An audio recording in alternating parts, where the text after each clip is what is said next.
Moses Binoga kamisono okuva mu police ate nga yemukwanaganya w'okulwanyisa kw'okukusibwa kw'abaana nga batwalibwa okukozesebwa mu bukyamu. Minisitule y'ensonga z'omunda mu ggwanga ayongedde okunoonyereza ku bigambo bya Paul Okiya eyalabikira mu gataliiko nfuufu nga bwe yali awambiddwa n'atwalibwa okukola emirimu gy'obudde nakasongolamu. Awulira story eyo ne tugamba mu Uganda muno waliyo ekitundu abaana ge babajja ne babatwala eyo nga ne bababba ne babatuuka ne babakozesa okutema amanda ne babakozesa okulunda ente eby'empaka. Wabula bamusabye abatwaleyo n'abakulemberamu yogayoga okutuuka ekibuga gye bamutwala okukola mu buddo n'abatwala mu maka g'omukadde kyokka bwe batuuse mu maka gano ge yagambye gye yali atwaliddwa okukozesebwa nga waliwo namukadde ne bazzukulu be. Naye gwe kyali muto kyali n'amaanyi go naye yogezanga mazima ng'omuntu. Omukadde bw'abuuziddwa eby'omwana ono akkiriza nga bw'amumanyi nga muwala we Jenny okuva emukono ye yamuleeta okumuyambako ku mirimu gy'awaka olw'okuba ye akaddiye kyokka n'amuddukako. Amalawo kiseera kitono. Oyo omwana yennyini yaŋŋamba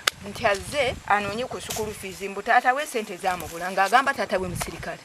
Ate teyamala nkugambye wiki mwana gwe tewagiwe. Namukadde Nana Kakeese ng'ono mutuuze ku kyalo Kigwanya e Bukomero mu disitulikiti ey'Ekibuga yeeganya eby'okuba n'abaana bakozesa mu buddo era wano Okiya wategeereza ng'ebigambo ebisinga maama w'omuto n'abakyala abalala bwe babimugamba abyogere basobole okupanga omupango ku mukyala eyamufunira omulimu olw'obutakkaanya bwabwe. Musanze w'abaana bali wano abayenjera bannange n'amanda tewali ate amanda ntemanyi gatema.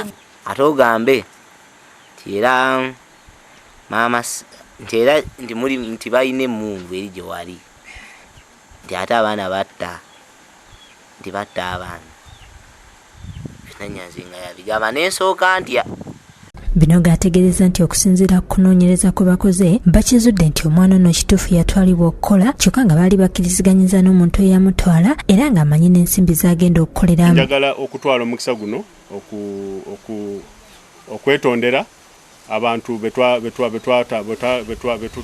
nga twagenda ng'omwana atulimbyelimbye naddala waliwo famire ey'emukono netwagenda netubaguza netusaakinga ennyumba yaabwe. Wabula oluvannyuma lw'okulemererwa embeera yasalawo okuddukayo olwo maama w'omuto n'emikwano gye ne bakozesa omukisa guno olw'okuba omuntu eyamufunira omulimu nakityo yalina nabo obutakkaanya. Bamusaba okumuwayiriza nti yamutunda mu buddo basobole okumugulako omusango.